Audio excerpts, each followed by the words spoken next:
One of the more important developments that has been a result of the abundance of natural gas that we have in North America as a result of the shale plays is this idea of starting to export liquefied natural gas. As more and more production grew, producers were looking for different outlets, and we were importing less and less natural gas over time. So this is sort of a silver lining that we're hoping will happen by the end of 2015 or at the latest early 2016. Here's just pictures of 4 of the existing LNG import facilities that we have in the United States, and you can actually see there's one off of Massachusetts, one off of Georgia, one off of Maryland, and one of 3 that we have in the Gulf Coast region. Now, what is liquefied natural gas? It's natural gas that's cooled to a minus 320 degrees Fahrenheit. Now, what this does is it reduces the volume by over 600 times, which it makes it easier to transport and store. So in other words, let's just say if we had a cubic foot of natural gas, there's a certain amount of BTU within that. But the same cubic foot of liquefied natural gas would have 600 times the heating value. So you can see where storing the liquid or transporting the liquid, you are actually storing and transporting a much, much higher heating value than with pure methane. So you can see here a ton of liquefied natural gas is equivalent to 47 MMBTUs or 47 million BTU. And one ocean-going LNG tanker can hold the equivalent of 3 BCF of natural gas. You can see here the main sources of liquefied natural gas that the U.S. Had been importing back in 2012. You can just see some of the countries here, the most coming from Trinidad and Tobago, following by Qatar. Qatar is still the world's largest exporter of LNG, and then smaller pieces coming from 3 other regions. And it is, of course, a global market. As I mentioned, you can see Qatar is in the #1 spot at the moment, followed by Malaysia and Australia.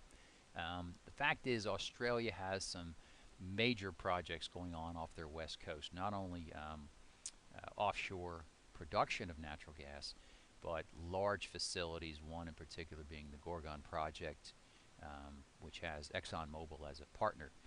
They will probably overtake Qatar in the #1 spot within next year or so.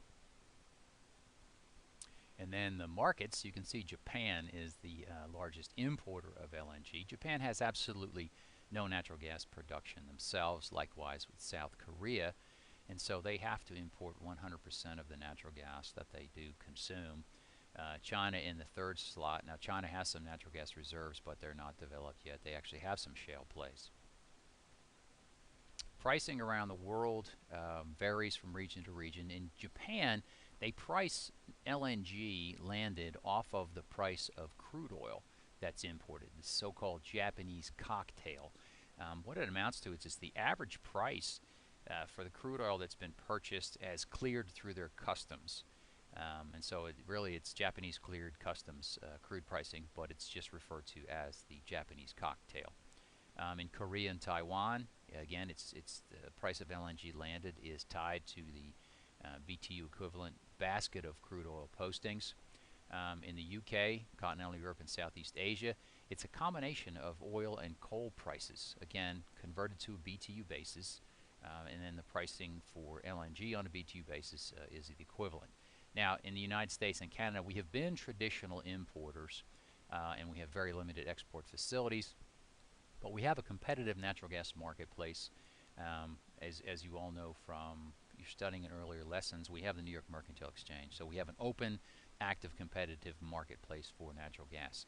Now, Russia, China, and the Middle East, they regulate the price. The various countries, the governments do, and they actually subsidize the price for their citizens.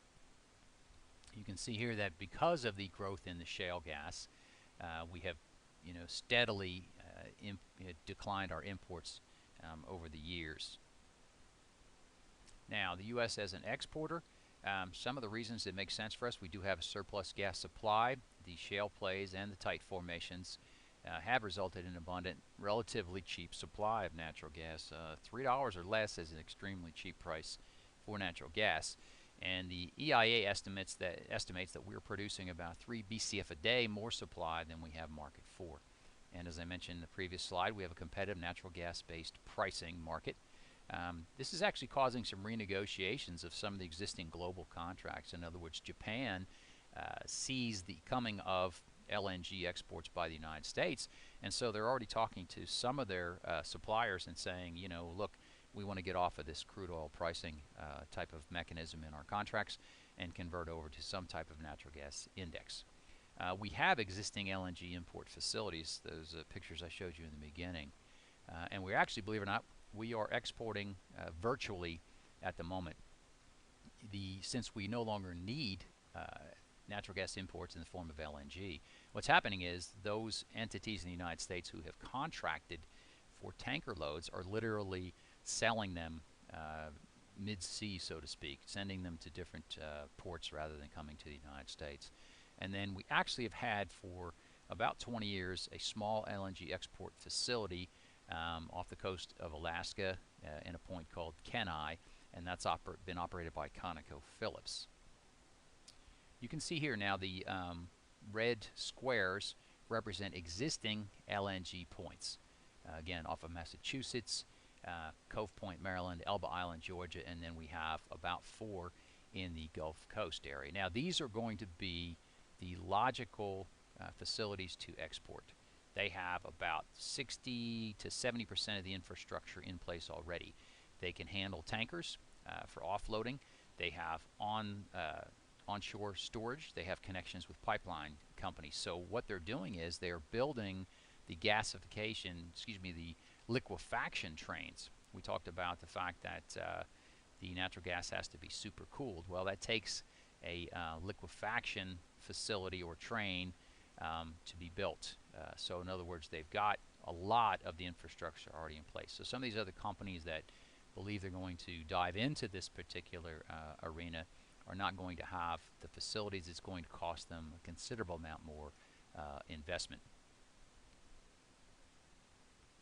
You can see here, of course, the natural gas exports and re-exports by country. Again, we have declined in terms of our imports, and then all of a sudden you can see we've actually started to do some exporting. And then the ways that it gets to a market, again, this is that logistics and value chain we talked about for natural gas. In the case of exporting LNG, you can see here that the wellhead gas is going to move by pipeline to the liquefaction facility, and then it gets shipped to a particular port of entry where it's regasified and then distributed to the various areas of need. So it's sort of the opposite process that we've been used to for decades now, where we actually receive the LNG and we regasify it and we utilize it through the pipeline system to the various end users. Pricing wise, again, here in the United States, we've got a financial natural gas forward market, which you're familiar with, is the NYMEX, provides price discovery, so everyone knows what the price is. Now, just currently, based on the one-year average price for natural gas at Henry Hub, it's approximately $3.05 at the time that I put this particular lecture together. Now, these are the estimated supply chain costs, okay, in US dollars per MMBTU. Approximately $2.15 represents the process for the liquefaction. Shipping overseas is about $1.25. Regasification at the new port of entry is approximately 70 cents per MMBTU. So you have total costs of about $4.10. So in this particular situation, you're really around $7.15. And I apologize, this still says $7.05 on it. Now, when we compare that to world pricing, you can see that there are not that many places in which current LNG exporters can make money at $7.15. Now, throughout Asia, that's still a pretty good deal, and they're still going to make money in parts of South America. But over in Europe, you could not, at the present time, export LNG and make money over there. Now, this situation has dramatically changed. One of the events that created impetus for the U.S. to consider exporting LNG had to be back in March of 2011 with the Fukushima nuclear power plant disaster in Japan. As I mentioned earlier, Japan is solely dependent on imports for natural gas and imports in the form of LNG. Well, at the time, they shut down all of their nuclear power plants. So the demand for natural gas in Japan spiked, and we were seeing prices upwards of $14 per MMBTU. So you can imagine at the time, those planning the LNG export facilities out of the United States were expecting extremely lucrative business and very, very large profit margins. Such is not the case today. And in fact, Japan is looking at relicensing their nuclear power plants again. So the question is going to become at the end of 2015 or early 2016, when we actually start to export LNG into the global market and become a global player in natural gas, what will the prices be at that time? Now, these are some of the proposed terminals. These are facilities who have already been granted permits, but not necessarily have been started construction or gotten all the capital investment that they currently need. Now, from a regulatory standpoint, the issues for U.S. entities to be exporters, first you have regulatory. The Department of Energy provides the first tier of approvals. Now, back in 1938, we had the Natural Gas Act, and it allowed for the exportation of natural gas to countries which have free trade agreements with the United States to be an automatic process. So the DOE automatically grants permits to entities wishing to export LNG to any country with which the United States has a free trade agreement. Now, there has to be special approval if those same entities wish to sell LNG to non-FTA countries. And as the moment, we have over 40 permits that have been filed with the Department of Energy. Now, that's the easy part.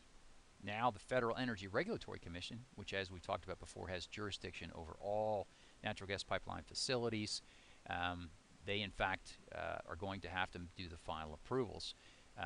And again, getting back to the Natural Gas Act of 1938, there is a Section 7C, and that is a requirement that a certificate be filed with the Federal Energy Regulatory Commission for all new facilities. So FERC is going to want to see the project plan, the contracted customers for the LNG exports, the environmental impact studies, and anything else that would lead to ultimate approval by FERC. And then from a market standpoint, one of the issues is the end users versus the producers. Producers want this market. It represents a substantial increase in demand for natural gas in the United States. However, the end users throughout the U.S. are going to become concerned about a rise in natural gas prices as a result. Some of the other issues involved, the legislative issues, you've got, on the federal level, you're going to have senators and congressmen from the consuming states who are going to be concerned about rising prices once we start to export it. And then the same thing at the state level. They're going to be concerned, especially the non-natural gas producing states are going to be concerned about rising natural gas prices. And then in certain states, there's going to be the concern about fracking. And then environmental groups are opposed to LNG exportation because they believe that all of this gas that's going to be exported is coming from wells where it's shale and it has to be fracked, and that's not the case. We have an interstate pipeline grid throughout North America, and so the gas is commingled, so no specific source goes right to these LNG export facilities.